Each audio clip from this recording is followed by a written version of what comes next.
bipartisan support in the United States to take a tougher stance on China. It feels as though even though we've got elections coming up in November, even if we do see change at the top in Washington, there is still going to be a lot of push from the U.S. to take this harder stance against China. So what does the path forward look like, given just in recent weeks we've seen a further escalation in tensions with the ordering of closure of consulates in both Houston and then in Chengdu over in China? Well, I think that it's very important to understand what the World Trade Organization is for and what it's not. The first is that it's there to see that the rules around global trade are observed. So it's basically got a pseudo-legal function ensuring that the rules already signed up to by all its members are adhered to.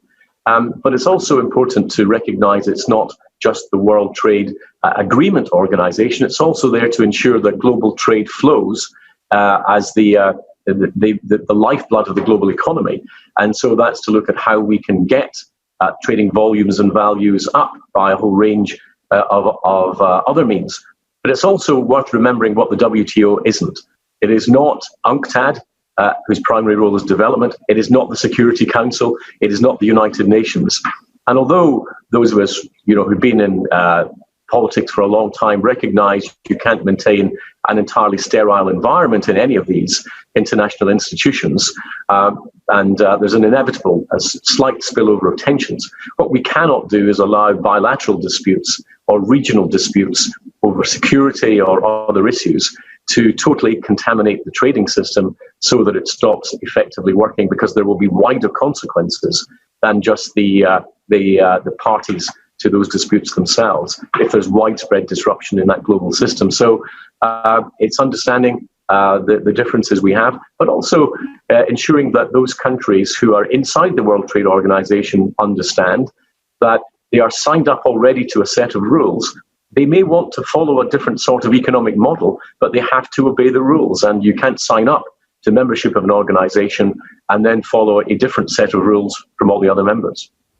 Now, when you think about what lies at the heart of the disputes between China and the rest of the world, technology is front and center, and the United Kingdom recently came out with their decision to phase out the use of Huawei equipment in the 5G rollout here in the UK.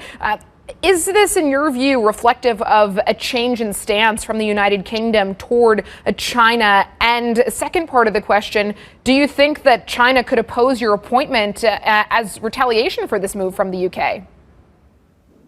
Well, first of all, I'm not answerable for UK policy when it comes to my nomination at the WTO. I'm the British nominee, but I'm not the British candidate.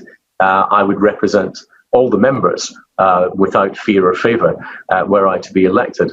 But the backdrop to some of these disputes that you mentioned is absolutely real. But I make the point I made earlier that we need to take security decisions in a security environment and try to not allow that to spill over. China is an important part of the global trading economy and will continue to be a major trading power. So we need to accept that. If we've got differences elsewhere, we need to deal with them in the appropriate manner.